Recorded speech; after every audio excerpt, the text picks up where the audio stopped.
वैश्विक परिवर्तन की एक ऐसी लहर आई जिसमें हर कोई उसी जानवर में बदलने लगा जिसे उसने आखिरी बार खाया था। किसी ने एक कटोरी बीफ खाए तो वह असीम युद्ध क्षमता वाले प्राचीन ब्लैक ड्रैगन काले ड्रैगन में बदल गया। किसी ने फ्राइड चिकन लेग खाया तो वह आग से पुनर्जन्म वाले अमर फिनिक्स पक्षी के रूप में रूपांतरित हो गया। जबकि अपने पिछले जन्म में मैंने यूं ही लापरवाही में हुआंग मैन चिकन राइस, एक प्रकार का चिकन चावल, खा लिया था, जिससे मुझमें बिना किसी युद्ध क्षमता के सिर्फ गाने, नाचने और रैप करने की कला ही जागृत हो पाई। खूंखार जानवरों से भरे और ताकतवरों द्वारा कमजोरों को खा जाने वाले इस प्रलयकारी संसार में मैं ज्यादा समय तक टिक नहीं पाया और बेहद दर्दनाक मौत का शिकार हुआ। अब मैं इस तबाही की पूर्व संध्या पर दोबारा जीवित पुनर्जन्म होकर वापस आ गया हूँ और मुझे इस सर्वनाश के पीछे की सारी सच्चाई पहले से ही पता है। मैं हर एक कदम फूंक फूंक कर रख रहा हूँ और बेहद सटीक योजना बना रहा हूँ। मैंने कसम खाई है कि मैं इस परिवर्तित दुनिया के सर्वोच्च सिंहासन पर बैठ कर रहूंगा। सबसे पहले मैंने जिस लक्ष्य को चुना वह है उल्लू। इसके पास जन्मजात रूप से बेहतरीन नाइट विजन, रात में देखने की क्षमता और सुनने की तीव्र क्षमता होती है, जो दुनिया के अधिकांश जीवों से कहीं बेहतर है। अगर मुझे उल्लू की यह क्षमता मिल जाए तो मैं रात के खतरों से पूरी तरह बेफिक्र हो जाऊंगा और इस जानलेवा काली रात के साम्राज्य में एक ऐसा अजेय योद्धा बन जाऊंगा जिसे कोई हिला भी न सके। दूसरा सबसे जरूरी विकल्प है अमेरिकन इलेक्ट्रिक ईल। इसके शरीर से 800 वोल्ट से भी ज्यादा का हाई वोल्टेज करंट निकल सकता है। पिछले जन्म में मैंने देखा था कि कैसे इस ईल की शक्ति पाने वाले एक योद्धा ने पूरी दुनिया में तबाही मचा रखी थी और किसी में भी उससे टकराने की हिम्मत नहीं थी। मन पक्का करने के बाद मैंने तुरंत इंटरनेट पर बेहद मजबूत और असाधारण शारीरिक क्षमता वाले जीवों की तलाश शुरू कर दी। तभी एक छोटी सी दिखने वाली ऑनन चींटी मॉस ने मेरा ध्यान खींचा। एक सामान्य चींटी अपने वजन से 400 गुना भारी वजन उठा सकती है और इस बुलेट एंट तो चींटी प्रजाति की सबसे खूंखार और शीर्ष शिकारी है, जिसका नाम दुनिया के टॉप 10 सबसे जहरीले जीवों की सूची में आता है। उल्लू मुझे रात में देखने और सुनने की बेहतरीन समझ देगा। अमेरिकन इलेक्ट्रिक ईल मुझे हाई वोल्टेज बिजली को नियंत्रित करने की शक्तिशाली क्षमता देगी और बुलेट एंट से मुझे चींटियों जैसी अकल्पनीय ताकत, मजबूत जबड़ा और जानलेवा डंक का जहर मिलेगा। अब मेरे पास युद्ध क्षमता, संवेदनशीलता और जहरीला वार सब कुछ था, लेकिन अभी भी मेरे पास सबसे मुख्य चीज यानी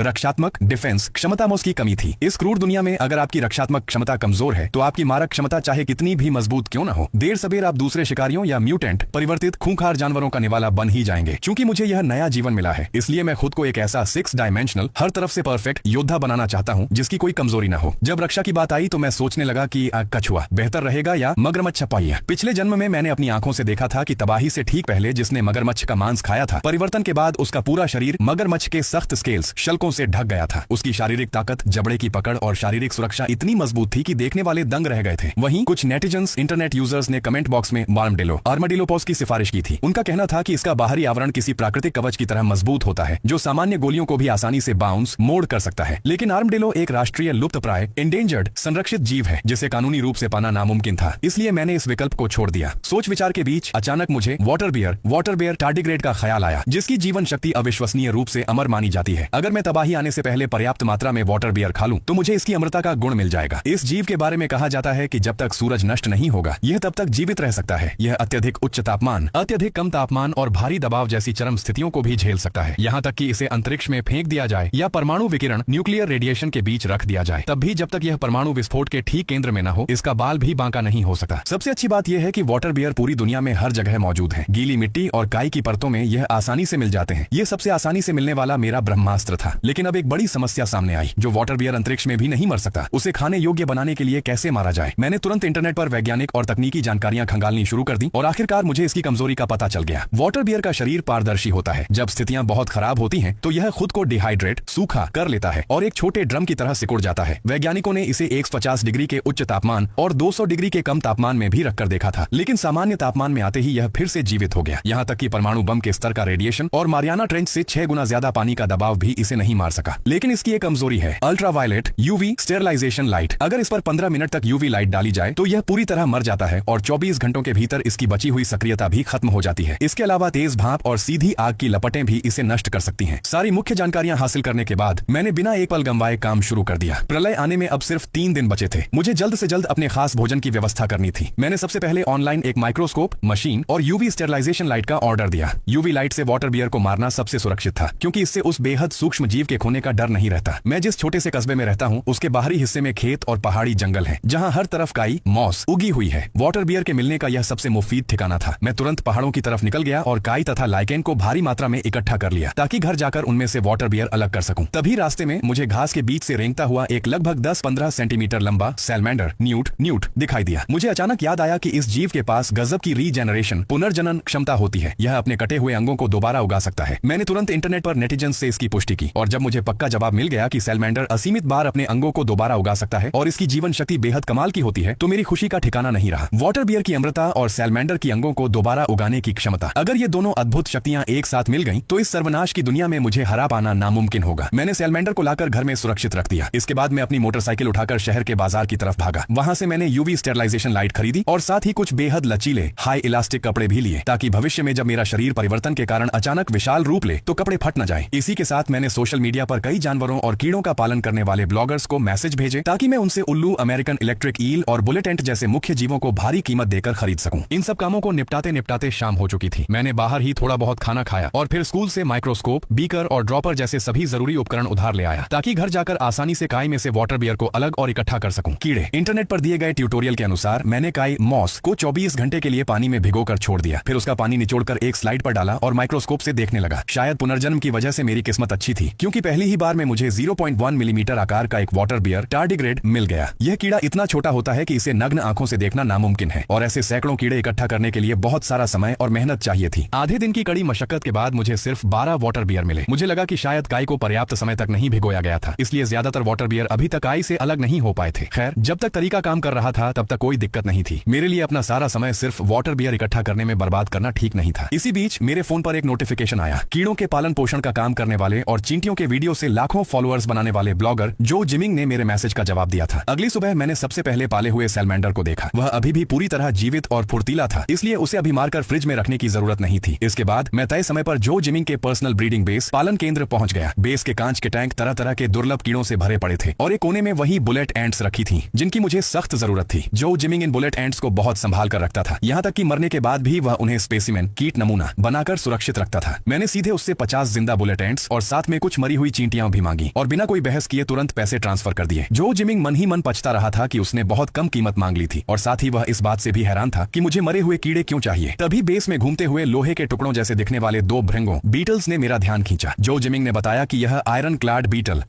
बीटल है, जिसे प्रकृति का सबसे कठोर आवरण कवच वाला कीड़ा कहा जाता है। यह अपने वजन से लगभग 40,000 गुना अधिक दबाव झेल सकता है। अगर इसे इंसानी आकार में बदल दिया जाए तो इसकी शारीरिक सुरक्षा प्रकृति में सबसे मजबूत कवच साबित होगी। यह सुनते ही मेरा दिल खुशी से झूम उठा। ये तो वही आयरन क्लैड बीस्ट, बख्तरबंद राक्षस का असली रूप था, जिसने पिछले जन्म में तबाही के समय सबको तहस नहस कर दिया था। मैंने तुरंत आयरन क्लैड बीटल को अपनी जरूरी लिस्ट में शामिल कर लिया। जो जिमिंग ने भांप लिया कि मैं इसे हर हाल में खरीदना चाहता हूँ, इसलिए उसने तुरंत दाम बढ़ा दिए। ये दुर्लभ प्रजातियां बहुत महंगी होती हैं, जिनकी कीमत हजारों लाखों में होती है। थोड़ी सौदेबाजी के बाद मैंने आखिरकार 20,000 युआन में 2 आयरन क्लैड बीटल खरीद लिए। अब मेरी बची हुई जमा पूंजी सिर्फ 10,000 से कुछ ज्यादा रह गई थी, और मुझे अभी अमेरिकन इलेक्ट्रिक ईल और उल्लू भी खरीदना था। मैंने लगे हाथ जो जिमिंग से अमेरिकन इलेक्ट्रिक ईल खरीदने के जरिए के बारे में पूछा। किस्मत से वह एक ऐसे शख्स को जानता था जिसे दुर्लभ जलीय जीव पालने का शौक था, जिसने कुछ समय पहले ही एक अमेरिकन इलेक्ट्रिक ईल खरीदी थी, लेकिन वह उसे ठीक से पाल नहीं पा रहा था। अब वह ईल बहुत कमजोर हो चुकी थी और ज्यादा दिन नहीं जीने वाली थी। जब उस विक्रेता को पता चला कि कोई इसे ऊंचे दामों पर खरीदने को तैयार है, तो उसने सीधे 5,000 युआन मांगे। लेकिन जो जिमिंग ने अपना मुनाफा कमाने के लिए कीमत दोगुनी कर दी और मुझसे 10,000 युआन मांगे। समय तेजी से बीत रहा था, इसलिए मैंने उससे मोलभाव करने में वक्त बर्बाद नहीं किया और तुरंत डील पक्की कर दी। जो जिमिंग मन ही मन मेरा मजाक उड़ा रहा था कि मैं कितना बेवकूफ हूँ जिसके पास जरूरत से ज्यादा पैसा है, लेकिन वह यह नहीं जानता था कि प्रलय आने के बाद सारा पैसा सिर्फ रद्दी कागज का टुकड़ा बनकर रह जाएगा। हम जल्दी ही बेचने वाले के घर पहुंचे और टैंक में मौजूद असली ब्रीड की अमेरिकन इलेक्ट्रिक ईल को देखकर मैंने तुरंत पैसे ट्रांसफर कर दिए। विक्रेता ने भलाई के नाते मुझे सलाह दी कि मैं इसे जल्द से जल्द पानी में डालकर इसका ख्याल रखूं, लेकिन मैंने सीधे कह दिया कि मैंने सुना है इस ईल का मांस बहुत स्वादिष्ट होता है, इसलिए मैं इसे पकाकर खाने वाला हूँ। यह सुनकर वे दोनों सन्न रह गए और मन ही मन पछताने लगे कि उन्होंने इतनी कम कीमत क्यों लगाई। चूंकि मैं प्रांतीय राजधानी शहर में ही था, इसलिए मैंने रास्ते में पेट मार्केट, पालतू जानवरों के बाजार जाकर एक कृत्रिम रूप से पाला गया कैप्टिव ब्रेड उल्लू खरीद लिया। जंगली उल्लू एक राष्ट्रीय संरक्षित जीव है जिसका व्यापार प्रतिबंधित है, लेकिन कृत्रिम रूप से पाले गए उल्लू में भी रात में देखने और सुनने की वही बेहतरीन क्षमता होती है जो मेरी जरूरतों के लिए काफी थी। मैंने 3,000 युआन में सबसे अच्छी नस्ल का उल्लू खरीद लिया। इस तरह मेरे परिवर्तन रूपांतरण के लिए जरूरी सभी मुख्य जीव इकट्ठा हो चुके थे। जब मैं घर लौटा तो खरीदी हुई अमेरिकन इलेक्ट्रिक ईल पूरी तरह मर चुकी थी। मुझे कोई पछतावा नहीं हुआ। मैंने तुरंत उसे साफ किया और फ्रिज में फ्रीज कर दिया ताकि तबाही की पूर्व संध्या पर उसे पकाकर खा सकूं। इस पल मैं परिवर्तन के सबसे गहरे नियमों को पूरी तरह समझ चुका था। दुनिया को लगता था कि तबाही के दिन शरीर के अंदर जो बिना पचा हुआ मांस रह जाता है वह सर्वनाश की ऊर्जा से प्रभावित होकर इंसान को उस जानवर की शक्तियां दे देता है, लेकिन यह सिर्फ एक सतही भ्रम था। असली सच्चाई को आज तक कोई गहराई से नहीं समझ पाया था। इसके बाद मैंने कुछ समय के लिए वाटर बियर इकट्ठा करने का काम रोक दिया, यह सुनिश्चित करने के लिए कि तबाही के दिन मेरे पेट में किसी अन्य मांस का कोई अंश न रहे। मैंने लगातार 2 दिनों तक केवल शाकाहारी भोजन खाकर अपना पेट साफ किया। इस समय मेरे पास केवल 6,000 युआन बचे थे, जिन्हें मैंने कस्बे की एक लोहार की दुकान से हथियार खरीदने में खर्च कर दिया। साधारण चाकू और तलवारें सर्वनाश के बाद होने वाली भीषण लड़ाइयों को नहीं झेल सकती। सकती थी। मेरी आने वाली अकल्पनीय ताकत और बिजली की शक्तियों के लिए एक भारी कुल्हाड़ी या हथौड़ा ही शुरुआती दौर का सबसे बेहतरीन विकल्प था। मैंने कस्बे की सभी कृषि उपकरणों की दुकानें छान मारी और आखिरकार मुझे 8 किलोग्राम वजनी दीवार तोड़ने वाला एक बड़ा हथौड़ा मिला, जो शुरुआती दौर के म्यूटेंट जानवरों और अराजकता से निपटने के लिए काफी था। इसके बाद मैंने मगरमच्छ का मांस, हाई कैलोरी चॉकलेट और एक मैकेनिकल चाबी वाली जेब घड़ी खरीदी। सर्वनाश के बाद बिजली पूरी तरह गुल हो जाने वाली थी, जिससे दिन और रात का फर्क करना मुश्किल हो जाता। ऐसे में केवल एक मैकेनिकल घड़ी ही सटीक समय बता सकती थी। घर वापस आकर मैंने पहले से मारे गए वाटर बियर को एयर टाइट पैक करके सुरक्षित रख लिया। सामान्य चींटियों को भूनकर और पीसकर मैंने एंट चॉकलेट बीन्स बना ली, ताकि उन्हें खाना आसान हो जाए। इसके अलावा मैंने 5 बिल्ली, 2.5 किलो मगरमच्छ के मांस के कोफ्ते बनाए और उन्हें अपने पुराने स्कूल के क्लास टीचर को तोहफे में दे दिया, जिन्होंने पिछले जन्म में मेरी बहुत मदद की थी। मैंने खरीदे गए सभी सामानों की एक आखिरी बार गिनती की। कृत्रिम उल्लू, मरी हुई अमेरिकन ईल, 50 जिंदा बुलेट एंट्स और कुछ मृत चींटियां, 2 आयरन क्लाड बीटल, जीवित सैलमेंडर, एयर टाइट पैक किए गए वाटर बियर और साफ किया हुआ मगरमच्छ का मांस, सब कुछ अपनी जगह पर था। फ्रिज और स्टोर रूम में सजे हुए इन अजेय हथियारों और विकल्पों को देखकर मेरा दिल चट्टान की तरह अडिग हो गया। पिछले जन्म में मैं एक साधारण और लाचार इंसान था, जिसे कोई भी कुचल सकता था, लेकिन इस जन्म में मेरे पास दुनिया के 10 सबसे शक्तिशाली जीवों की क्षमताएं हैं और मेरा इस सर्वनाश की दुनिया में राज्य करना तय है। मैंने अपने खोजे हुए नियमों के अनुसार एक एक करके चीजों को खाना शुरू किया। सबसे पहले मैंने विशेष रूप से तैयार की गई बुलेट एंड चॉकलेट बीन्स निकली। जैसे ही वह गर्म मिश्रण मेरे पेट में गया, एक तेज तपिश मेरी रगों और पूरे शरीर में फैल गई। हजारों किलो वजन उठाने की अकल्पनीय ताकत और जानलेवा जहरीले डंक की मूल शक्ति चुपचाप मेरे शरीर में समाने लगी। इसके तुरंत बाद मैंने साफ किए हुए आयरन क्लाड बीटल के शरीर को निगल लिया। उसका बाहरी कवच बहुत सख्त और सूखा था, उसे चबाना और निगलना बेहद मुश्किल था। मैंने उल्टी आने जैसी अजीब सी बेचैनी को जबरदस्ती रोका और दांत भींचकर उस पूरे हिस्से को पेट के अंदर उतार लिया। उसी पल मेरे पूरे शरीर की त्वचा और मांसपेशियां अचानक कस गईं और मेरे शरीर के ऊपर एक अदृश्य भारी कवच सा छा गया। अत्यधिक भारी दबाव का मुकाबला करने वाली भौतिक सुरक्षा, फिजिकल डिफेंस की मूल शक्ति ने धीरे धीरे मेरे शरीर में अपनी जड़ें जमा ली। इसके बाद मैंने मगरमच्छ के सख्त मांस के कोफ्ते खाए, जिससे एक क्रूर और बेलगाम जंगली जानवर की ताकत मेरे पूरे शरीर में दौड़ गई। मेरा सुरक्षा कवच पत्थर की तरह कड़ा और मजबूत हो गया। जबड़े की अकल्पनीय पकड़ और आमने सामने की लड़ाई में दुश्मनों को चीरने की जंगली प्रवृत्ति मेरे भीतर पूरी तरह समा गई। आखिर में मैंने एक एक करके उल्लू का मांस और अमेरिकन इलेक्ट्रिक ईल का मांस भी खा लिया। इस तरह मैंने पहले से सोची हुई सभी शीर्ष स्तर की परिवर्तन शक्तियों, म्यूटेंट सोर्सेज को अपने पेट में सुरक्षित कर लिया। इस पूरी प्रक्रिया के दौरान मैं बेहद सतर्क रहा और मैंने दूसरे किसी भी तरह के मांस का एक कतरा भी मुंह में नहीं जाने दिया, ताकि मेरा पेट पूरी तरह साफ और शुद्ध रहे। खाना खत्म करने के बाद मैंने अच्छी तरह कुल्ला किया और फिर कुछ भी नहीं खाया। अब मैं चुपचाप पूरी दुनिया में आने वाली जीवों के परिवर्तन की इस महत्वाही का इंतजार करने लगा। शाम के समय अचानक आसमान में गहरा अंधेरा छा गया। पूरा ब्रह्मांड एक अजीब और रहस्यमयी गहरे बैंगनी रंग के बादलों से घिर गया। हवा इतनी भारी और स्थिर हो गई कि घबराहट के मारे सीना फटने लगा, लेकिन सड़कों पर अभी भी लोगों की चहल पहल थी। राहगीर हंसते खेलते घूम रहे थे। नाइट मार्केट, रात के बाजारों में रौनक थी और अनगिनत लोग इस बात से पूरी तरह बेखबर थे कि कयामत आने वाली है। वे अभी भी कबाब खा रहे थे, बारबेक्यू का मजा ले रहे थे और मीठी चीजें छक रहे थे। वे इस बात से बिल्कुल अनजान थे कि इस वक्त वे जो कुछ भी खा रहे हैं, वही इस सर्वनाश की दुनिया में उनकी पूरी जिंदगी की ताकत और औकात की सीमा तय कर देगा। आधी रात के ठीक 12 बजे धड़ाम, एक अजीब, बिना किसी गूंज वाली अदृश्य और भयानक आवाज पूरे ब्रह्मांड में गूंज उठी। कोई कान फाड़ने वाली आवाज नहीं थी, लेकिन वह आवाज हर इंसान की रूह के अंदर तक झकझोर कर फट गई। सर्वनाश की विनाशकारी ऊर्जा आसमान से बरसने लगी और पूरी दुनिया का रूपांतरण, बदलाव आधिकारिक रूप से शुरू हो गया। एक अदृश्य कंपन ने धरती और आसमान को चीर दिया। वह गहरा बैंगनी आसमान अचानक भारी दबाव के साथ नीचे की ओर झुक आया। सड़क किनारे की स्ट्रीट लाइटें पागलों की तरह टिमटिमाने लगीं और तड़तड़ाने की आवाज के साथ एक एक करके उनके सारे बल्ब फूट गए। पलक झपकते ही वह शोर शराबे से भरा चमकता हुआ नाइट मार्केट असीमित और खौफनाक अंधेरे में डूब गया। अब गलियों में सिर्फ वही रहस्यमयी बैंगनी धुंध फैली हुई थी। सर्वनाश की बर्फीली हवा हर एक कोने को अपनी चपेट में ले रही थी। यह सन्नाटा मुश्किल से आधा सेकंड ही रहा होगा कि तभी कुछ ही दूरी पर बड़े चाव से भुने हुए मटन, भेड़ का मांस के कबाब खा रहा एक तगड़ा आदमी अचानक बुरी तरह कांपने लगा। उसकी त्वचा और हड्डियां पागलों की तरह बढ़ने और अपनी जगह से खिसकने लगीं। उसके पेट को चीरकर घने काले भूरे रंग के बाल बाहर निकल आए और देखते ही देखते वह एक खूंखार काले भूरे भेड़िए म्यूटेंट बीस्ट में बदल गया। उसकी आंखें खून की तरह लाल हो गईं। उसके भीतर की इंसानियत पूरी तरह खत्म हो चुकी थी और एक हिंसक जंगली जानवर की क्रूरता साफ दिखाई दे रही थी। उसके ठीक बगल में खड़ी लड़की का बदलाव बिल्कुल अलग था। वह बिना किसी आवाज के हुआ, लेकिन बेहद अजीब था। उसका शरीर आंखों के सामने ही नरम पड़ने लगा और उसके चारों ओर पानी की हल्की नीली चमक तैरने लगी। पल भर में वह पूरी तरह से एक पारदर्शी और खूबसूरत जल तत्व वाले जीव, वाटर स्पिरिट में बदल गई। पूरी गली में डर की लहर किसी सैलाब की तरह फैल गई। तरह तरह के जानवरों में बदलने का यह खौफनाक मंजर